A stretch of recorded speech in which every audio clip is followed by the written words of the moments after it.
lives have inherent strength, but people think that in public office or public space or in the C-suites or in reportage, women are treated differently. I'm sorry, but they are. Unfortunately, we have to prove ourselves every day. That's what I try to do. Let's switch gears a little bit. I asked on Twitter today. You're trying to cover a lot of ground. It's okay. I asked on Twitter today to my followers what I should ask you, and the #1 response I got back was ask her about the Second Mile investigation. So for the audience, the Second Mile was Jerry Sandusky's former nonprofit. You were hired to look into it? No, I wasn't hired. My firm was. Your firm was hired? Yes. Okay. Well, your firm was hired to look into it, and then the investigation was abandoned because, according to a Daily News article that was written about this, you said that because the nonprofit was basically disbanded, that it rendered it moot. No, I didn't. I never said that. You can't. Okay, well, that's what the Daily News wrote. I don't care what they said. What did you say? Why was it abandoned? It was not abandoned. What I said was, first of all, we were hired by the organization, the nonprofit. The Second Mile. Yes, which was called the Second Mile. And it was headed by a guy who was revered by everybody at Penn State, a man named Jerry Sandusky, who was Penn State's, I forget what his title was, assistant coach under Joe Paterno, whatever his name is. Turned out, many years later, that he was molesting young children. So my firm was hired, not I, and I did not participate in any representation of anybody. But when the revelations were made, our office was hired to protect the interests of the charity, to try to see if we could save it. And the investigation by the Attorney General's office and others was to see if they could find enough evidence to prosecute Jerry Sandusky for the crimes that he committed against these children. As I understand it, from my limited involvement, only in the beginning, because I was busy with my other clients, and my partners took this over, and I had really nothing more to do with it, was that they were going to, which is what I would have done, totally cooperate with the Attorney General's office, give them whatever information, bring people into the grand jury for their testimony, offer any records, including who on the board knew or what they knew and when they knew, and therefore the investigation was done by the Attorney General's office, not by my firm. We didn't investigate anything. But the goal was to look into the nonprofit officials and find out what they knew and when they knew it, right? Yes, and the answer. And so why didn't that happen? It did happen, and what happened was. And what did you find, or what? I didn't find anything. What I said to you was that all the people who were affiliated with the Second Mile board were offered to the grand jury and testified to whatever they asked for, and nobody from the Second Mile, not the board, not the members of the board, not the head of the organization, nobody on the Second Mile was ever charged with anything. So this was legal representation of a board to see what did they know, when did they know it, and the fact that nobody was charged, nobody was arrested, nobody was indicted, nobody had a trial, except Jerry Sandusky, where the problem lay, establishes, like everything else, everybody's entitled to a lawyer. I mean, that's the law of the Constitution. Everybody in our system of justice is entitled to representation. And that's the way the investigation ended. The Attorney General's office conducted the investigation, deciding there were no charges that were being brought against the Second Mile. But as far as you know, and I understand you're saying that you had limited involvement, what was the outcome of your firm's investigation into the Second Mile? I'm going to say it the third time. Maybe I'm not making myself clear, but I'm going to repeat.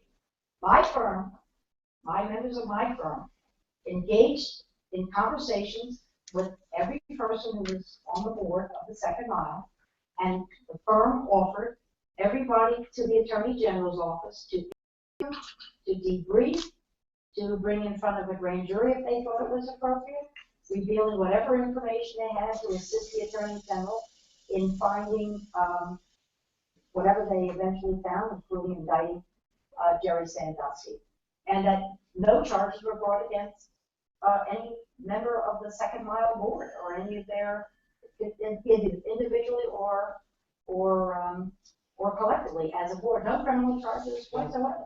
Okay. Another question that somebody recommended that I ask is about a policy that you instituted at CA shortly after you took office in 1991, you instituted a dress code that said that women could not wear pantsuits and could only wear skirts and dresses. You later repealed it in 2003, but I mean, this was the 1990s, not the 1970s. I mean, what would you say to somebody who would say, you know, that was a sexist policy? Well, I would say that if a woman says, listen, you have to come to work dressed like a person who has the community interest at heart. Remember I said to you what the role of the prosecutor is, to seek justice and to be a warrior for the victim's rights. I believe that when you walk into a courtroom and you look at an attorney, you want an attorney who's interested in you. And when you go to court, you dress in for men, a suit, not sports jackets and chinos and stuffy loafers or sandals or flip-flops. You have to wear a tie and a suit, and you have to have your shoes shined and your hair properly cut and your hands clean, and you have to look the part of a person who is the champion of the underdog, the victim. Okay? And I would say the same thing if I worked for the public defender's office. For women, I absolutely prohibited women from wearing mini skirts, flip-flops, hair curlers, see-through blouses. I thought that was inappropriate then, I still do now, but I said in 2003 that pantsuits were impossible to avoid because I couldn't even buy suits that were skirts anymore. It's almost impossible. So I said, okay, pantsuits. But I wanted to make sure that they were, none of the clothes that our women or men used were inappropriate to go to court. I wanted my people, the minute the witnesses, the victim, the jury, the judge, the minute my people hit that door, everybody would say, that's the DA, without even knowing who he or she was, because we looked the role of a champion of the people. And I think it's really important. If you're going to be a champion of the people, you don't walk in with a t-shirt and chinos and flip-flops. It just doesn't work for me. So I think that was acting appropriately in the best and highest interests of the public. That's who I work for, law public. Today you seem to be a fan of pantsuits. I can't buy anything else, but I wear skirt suits too. You can't find skirts anymore. Luckily I have plenty of skirts, so I do wear skirts. I'm with the equality. I like all. I'm glad that we touched on fashion here. You've been, I think, probably the least afraid candidate in terms of taking on city council. Right. Whether it's, you know, saying that they made the wrong decision to not hold hearings for PPW sale. You know, you've also criticized councilmanic prerogative That is true. quite seriously. You also haven't been endorsed by any city council members. And the Not a shock. That's shocking. Indeed. The last time that a mayor was not endorsed by council candidates was, of course, Mayor Michael Nutter, and today he has a rather, by city council members, and today he has a rather contentious, sometimes, relationship with city council. And critics have said that that's part of the reason he hasn't been able to get various things done, including the sale of PGW that he proposed. If you were elected, how would you work? By the way. How would you work with city council? And you go ahead and address I don't agree with your premise. I think you're starting off on a wrong premise. I believe that the person who got all the labor endorsements, every last one of them, and a lot, if not all, of city council, was our party chairman who was not elected. So I equate the fact that one doesn't get endorsements, it's not controlled. The most endorsement I want is from the people of Philadelphia who on the 19th of May are going to go in that little booth, union, non-union, young, middle-aged, elderly, and go in and close that curtain and vote who they think is the best person. That's the vote and the endorsement that I want. I am not owned by anybody. I am not in anybody's hip pocket. I don't want to be endorsed by people who think that they can buy and own me. And maybe that's the reason why they didn't endorse me, because they don't own me and they know that I'm going to be honest. I'm going to be full of integrity. I'm going to do the right thing every day. My only consideration is the people I work for, the city of Philadelphia. I'm going to be nobody's mayor, but the people of Philadelphia. And there's so many things that have to be done in this city. You have to be that way. Second of all, I do believe that there wasn't one brave person in city council, not even Jim Kennedy, who got up and said, this company that's come to the city of Philadelphia with $1.8 billion in its hand to give to us for a failing utility, with an 85-year record of having to fix the pipes in 85 years, if we all live that long, there isn't a massive explosion. It's shameful. Just shameful. And councilman corruption means you've divided the city into 10 fiefdoms. Whatever the council person doesn't want doesn't happen. That is not governing in the public's interest. Now, having said all of that, I'm not going to spend my time when I'm elected arguing about councilman privilege, but to try to make sure that that doesn't occur. But I'm going to try to work collaboratively. I'm an independent thinker, but I'm a collaborative worker. And I think that council really wants to, as I said earlier this morning, she was right next to me when I said it, our other hostess this morning, that I believe the council wants to do a good job. I don't think they're bad people on city council. I don't always agree with them, but I think they want to roll in moving the city forward. I think it was just that.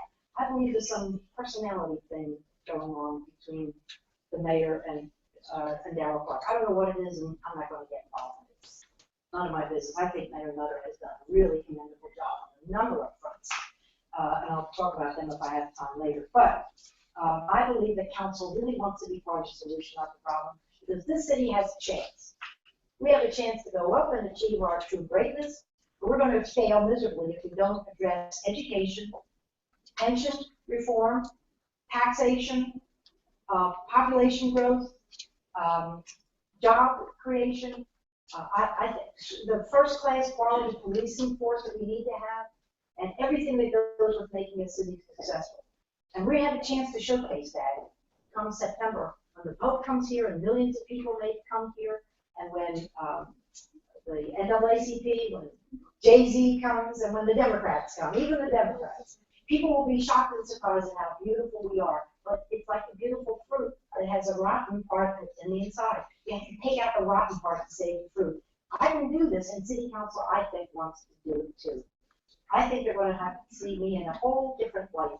And we talk about, all right, how can we work to move this city off the dime and get the city moving in a forward direction?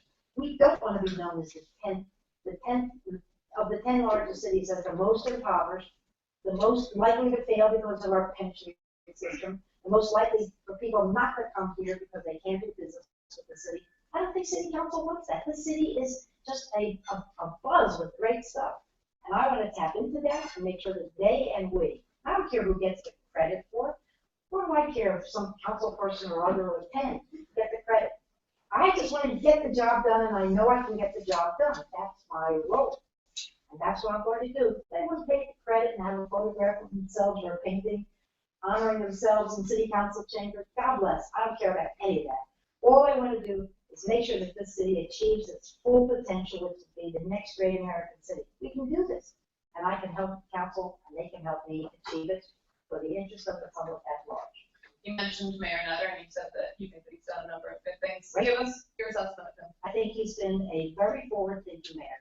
I think that when people used to think about Philadelphia, they used to think about it, and some may still do it as corrupt and contented. I think he has gone a long way in instituting integrity and transparency and ethics and good government. I think that is a fabulous achievement. I salute it. I will support it and enhance it if possible. I think everybody ought to take a pledge of integrity and honesty. And you know, there is a card that the city of Philadelphia printed. I didn't bring it with me because I didn't know you were going to ask me that. But there's a card about, well, it's like a code of conduct.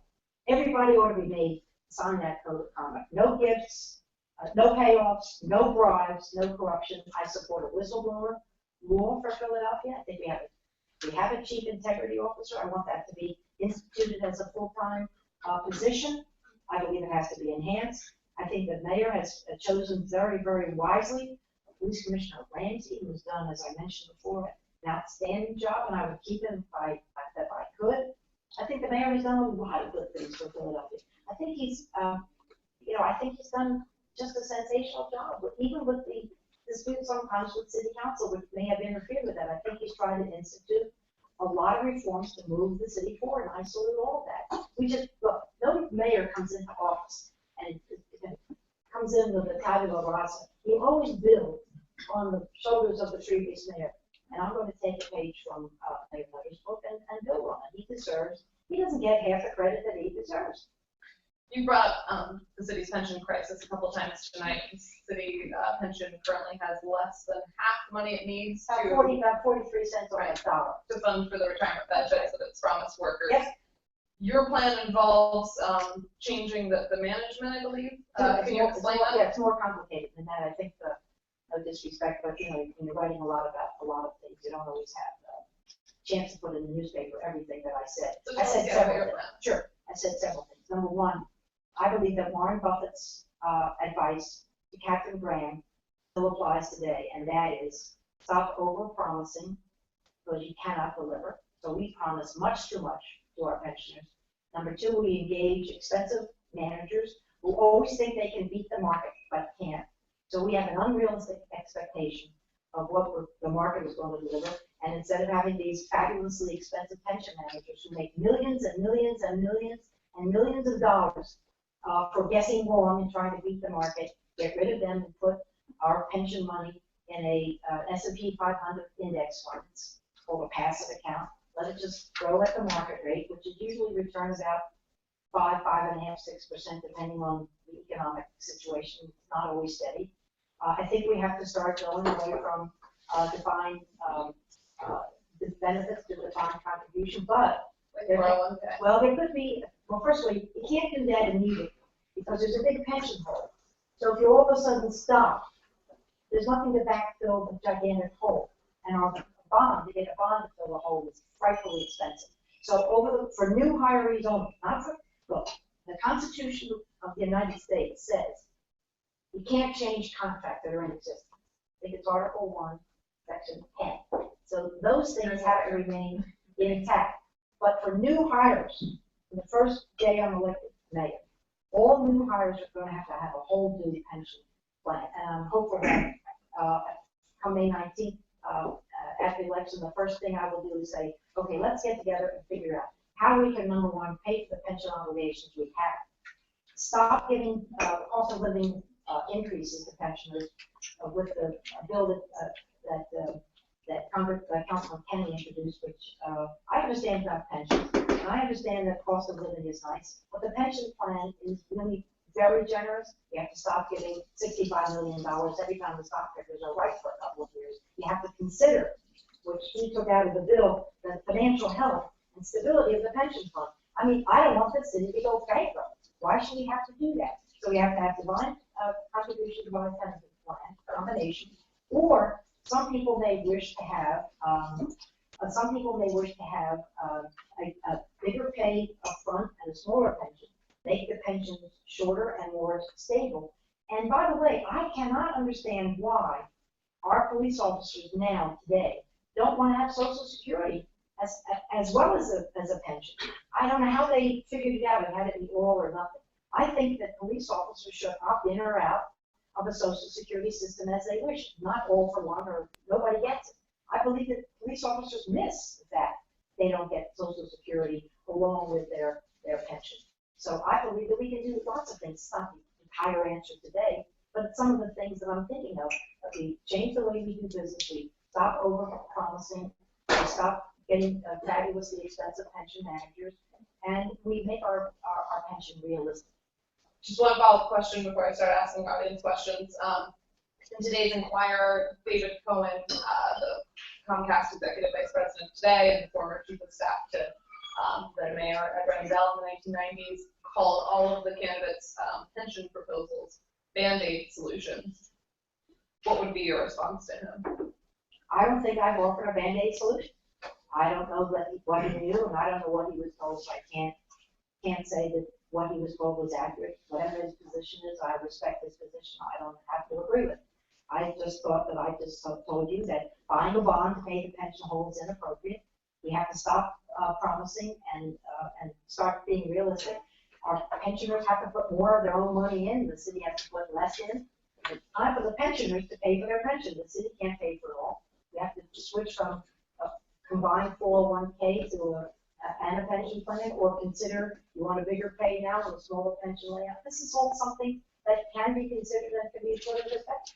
I don't think that's a band-aid at all. I think that's a real group of things that we can think about how we change the way we do business. I think that's how we can do that. Okay, on to audience questions.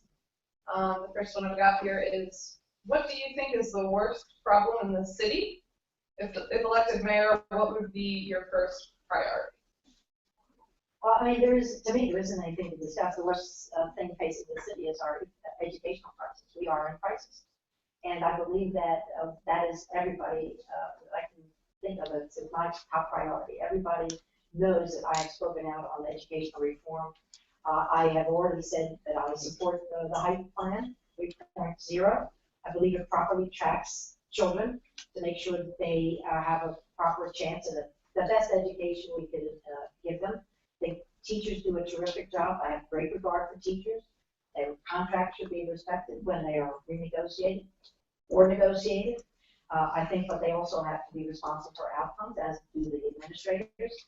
I think we have to take a real tough look at our school buildings. I think we have to close some buildings which are inefficient and poorly suited for today's reality. My grade school, William Cullen Bryant School, should have been closed a long time ago. It's a done. I went back there not too long ago. I don't know why kids are going there. They shouldn't be going there. They should be going into modern, bright, and technologically advanced schools.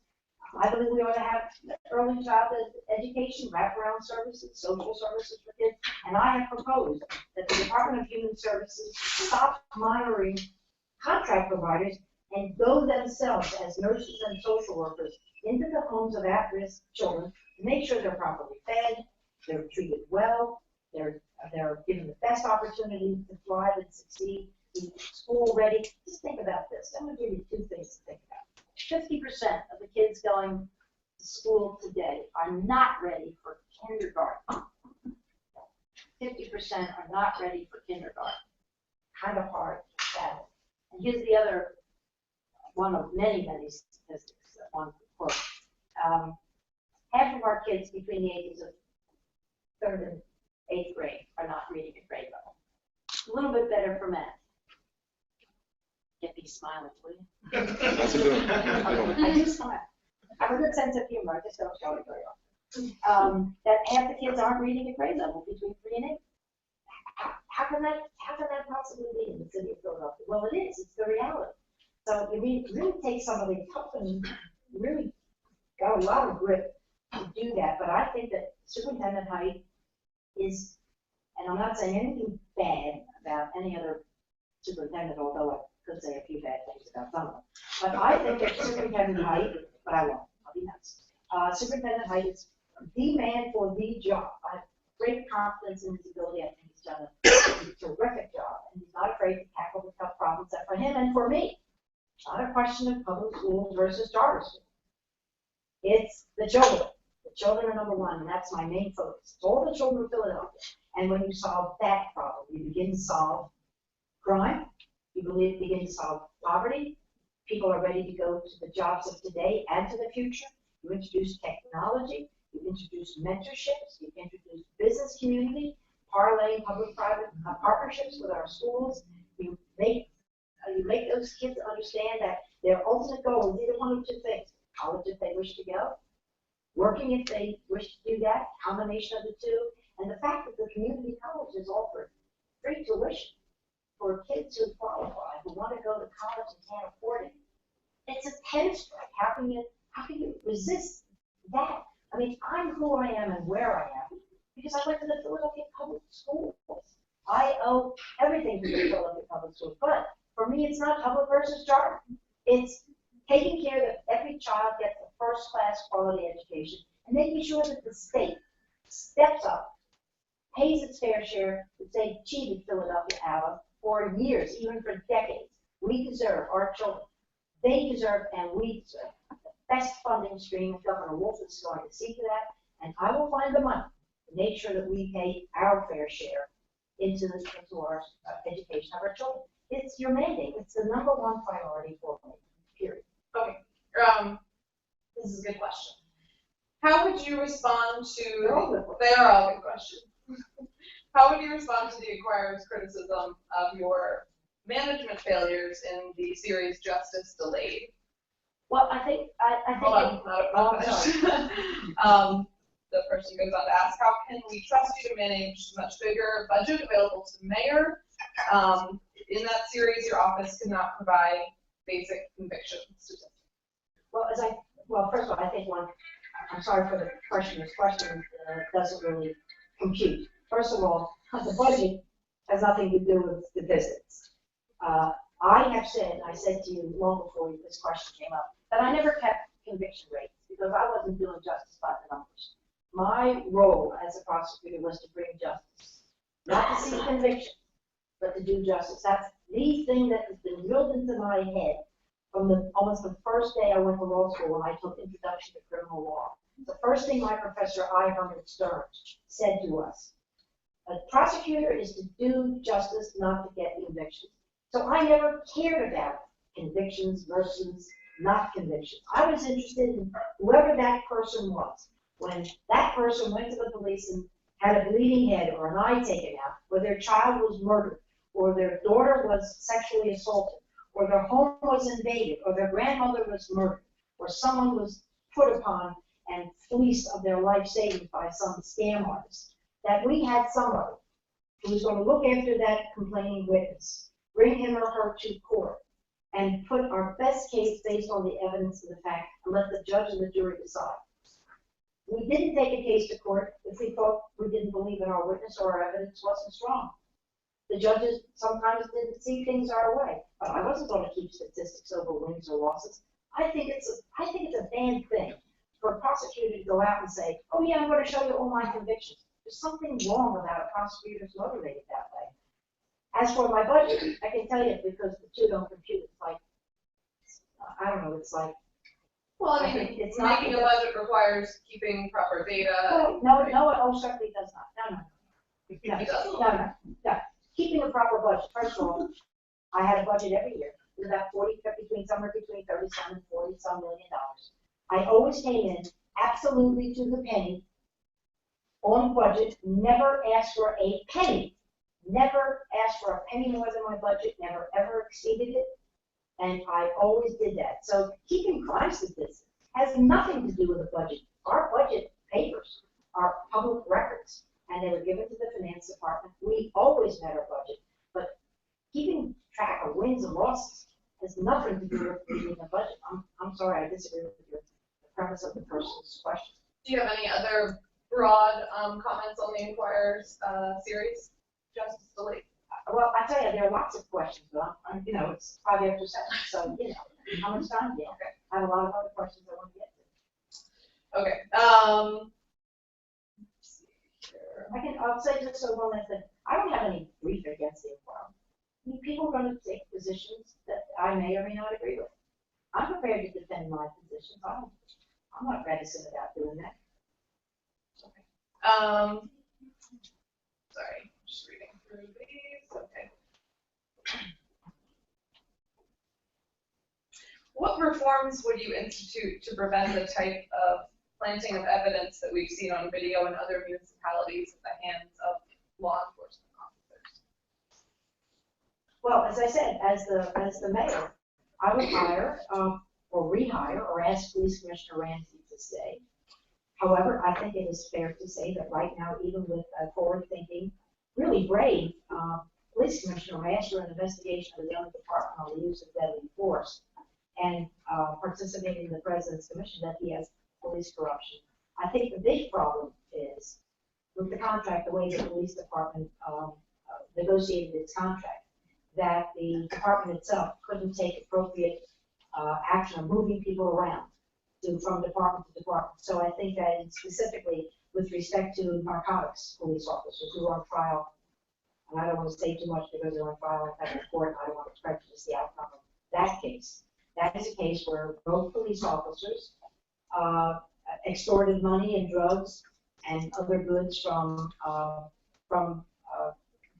alleged drug dealers or others and acted in a totally inappropriate way. I believe one of the best ways you can do that is having the police commissioner having the power to fire or discipline and not have an arbitrator put them back. And I will tell you that one of the biggest problems facing our police department is when the police commissioner fires people, invariably the arbitrator puts them back. So it's not a matter of just the commissioner not having the power, which is part of the problem, to change people around from divisions and departments.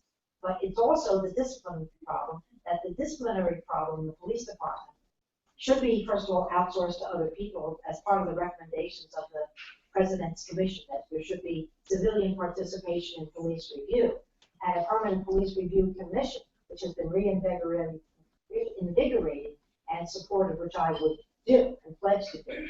But also the fact that when a police commissioner fires somebody, that an arbitrator can't just ordinarily and arbitrarily put that person back. I think that's the problem. You reward police officers for their misconduct and say, oh, okay, you fire them, and then the police commissioner finds him or her back in the police department. That's an unacceptable way to do business. If you're a corrupt or brutal or bad police officer, you shouldn't be in the police department, period. And you shouldn't have to worry about paying back wages and back salaries and benefits to police officers who game the system or who abuse sick leave or who use various other statutes to scam the city out of money. We don't have those kinds of resources. It's wrong. I wouldn't stand for it. As you just mentioned, you would try to keep Police Commissioner Ramsey in charge of the department.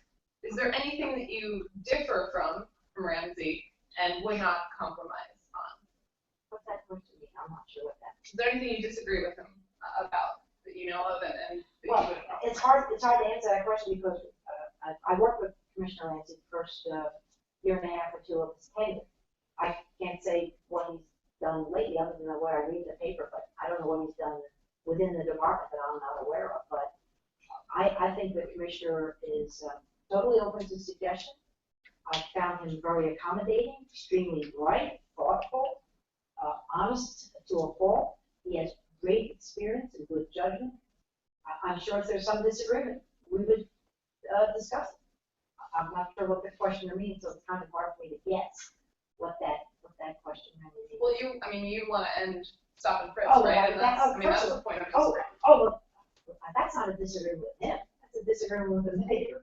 That was the mayor's part. But Commissioner Ramsey has defended him and said that it's actually, helped Well, protect the city and drive down crime. I don't agree with that, and I'll tell you why. I don't agree with it because, first of all, it disproportionately targets African American, Latino, mostly men, I think almost exclusively men. I think it tears a big hole in the tapestry of community relationships. If the statistics show that people weren't profiled racially or ethnically or for any other reason inappropriate, that may be one thing. And if the other thing was, oh yes, and when they just randomly searched wide swaths of people without regard to race, ethnicity, or any other inappropriate consideration, we found guns and we found proceeds of big crimes, then you could say stop and frisk has a proper place. But just as in New York City, where people were targeted just because they were minorities or walking down the street in a group was inappropriate, it's inappropriate here. Should never have been instituted. It should always be based, a stop and a frisk under the Constitution should always be based on a reasonable suspicion that there may be criminality afoot. That's what an officer, it's not an officer's nose. It's not, I think I smell something that, there's something, my nose tells me there's something wrong. I'm not talking about smelling drugs. I'm talking about, I had this feeling, the court requires the police officer to define what are the facts and circumstances that would give a reasonable officer, not you, a reasonable officer, reasonable suspicion to believe that criminality might have been about to be committed. You have to articulate that. In these stop and frisks, they just randomly stop guys, put them up against the wall or over a car or however they patted them down, and found nothing.